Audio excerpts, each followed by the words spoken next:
This is happiness, to be everything at once. Be unblinded, be unlearned, be unbridled and unburned.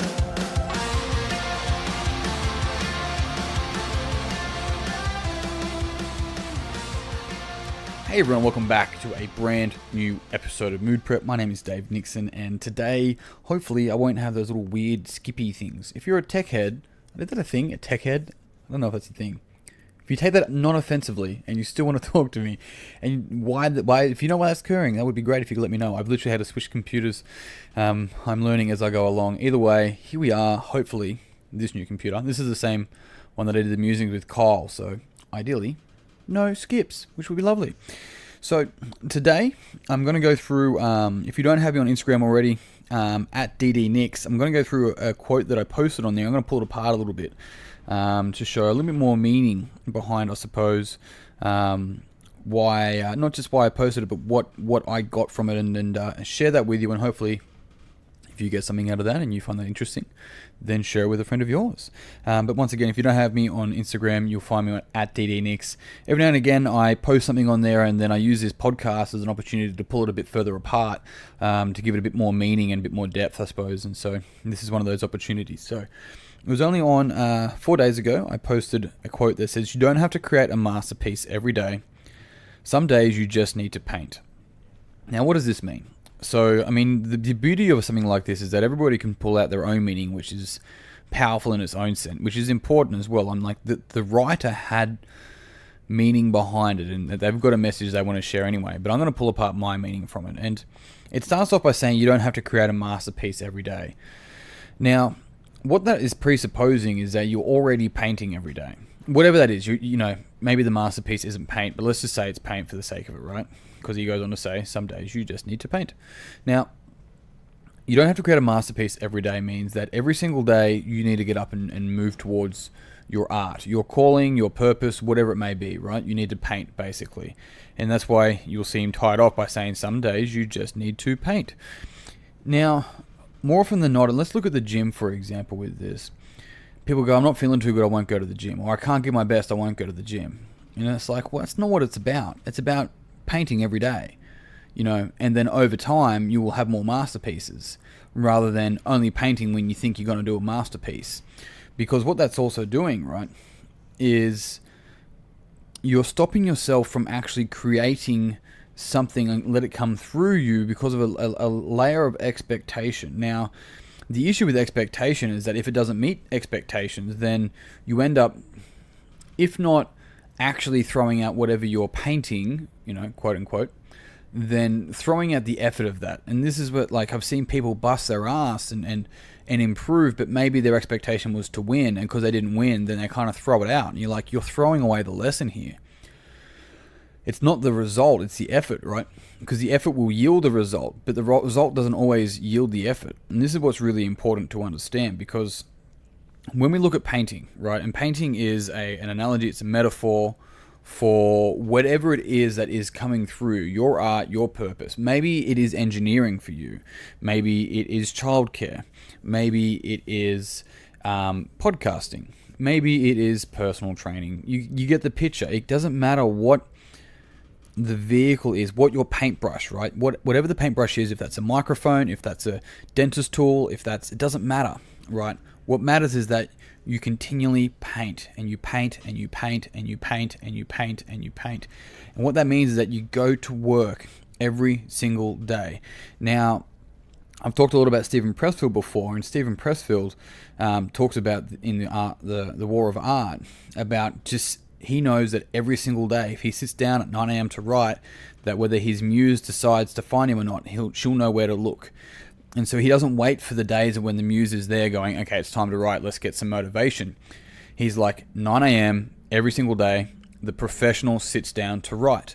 Now for him, his paintbrush is, let's say hypothetically, it would be a pen, but it might be in this case the computer. It doesn't matter what tool that is for your art, so you can become the artist. What matters is that you do it every single day in some form or another.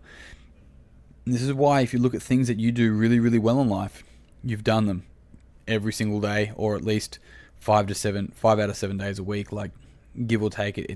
It's you've done it so often, and you've had bad days, or you've had good days, or you've had days where things just gelled, and you had days that things just didn't gel right. And you know that if you've been in the gym long enough, that PBs don't come as quickly as they did at the beginning. And it's like, right, so do you lose motivation? You're like, no, you're in it for the process of who you're going to become in 20 years' time by going and painting and doing your purpose, your art, every single day, right? And that's why it's so crucial that we give ourselves permission with our art, whatever that is to you, to just start with where you're at, with whatever you have. And that's why we love hearing the stories of people that literally started with nothing and made something, right? And that it took them years. It's the whole overnight celebrity thing. It's like, it wasn't overnight. It was 20 years. You've just heard of me now because I did it every single day for 20 years. I think there was the Central Intelligence with The Rock and Kevin Hart. And he's like, hey man, you look great. Like, he was meant to be chubby in school or something. He's like, what did you do? He goes, oh, it was really easy. I just went to the gym for 2 hours every day for 20 years. And you're like, oh, right. That's all I had to do. And it's like, that's amazing. Right. And the joke, the numbers might be a little bit off there, but the joke there being is just like, no, I just had to do this every day. And when I put myself in and stopped concerning myself over exactly what, perfectionism may look like, because could you imagine a perfectionist artist? It's like, hang on a sec, like, when is an artwork perfect, and by whose standards? And when we can look at everything in our life like that, then we understand that we actually give it breath. We give it this human element. When we want things to be exactly correct, right, and perfect, we remove this human element, because if you look in nature, there's hardly any straight lines. You find it very challenging to find straight lines. Yet you walk through New York City and they're everywhere. And so the whole idea here is that beauty, what is nature, what is real, isn't necessarily this perfect straight line. A lot of the time it is beautifully twisted, and it's forged itself through some adversity and some sort of challenge. It's not meant to be this perfectly photoshopped photo for Instagram. That's not human or reality. And sometimes we reduce it down to that, and it's dangerous, because then we lose our human element of what is true to you, because what is true may not be right, and it may not be perfect, but it's real and it's honest and it's raw, and then from there we can develop. And this is another thing. I had this conversation with a client just the other day. It's like, for a lot of people that run a perfectionist pattern, which is a meta program, right? But for a lot of people, what happens is that the perfectionist pattern ends up becoming very important to them, not so they can do things perfect, so that they can keep up the identity that they're never good enough. And think about that for a moment. They go, oh, I'm just a perfectionist. It's like, yeah, of course you are, right? And I understand just listening to like a 15-second soundbite of me saying that doesn't necessarily anything going to change everything. But the reality is that a lot of people stay perfectionists because it feeds an identity that they're never good enough.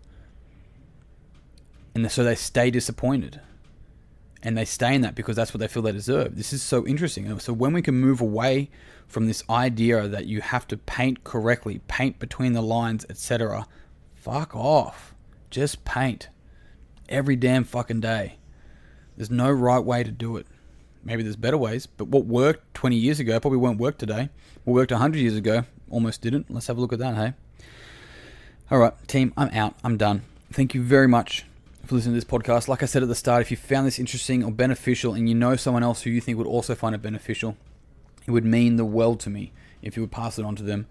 Otherwise, as always, until tomorrow, peace and pizza, kick today in the dick, slay the dragon. I'll see you soon. To be everything at once, be unblinded, be unlearned, be unbridled and unburned.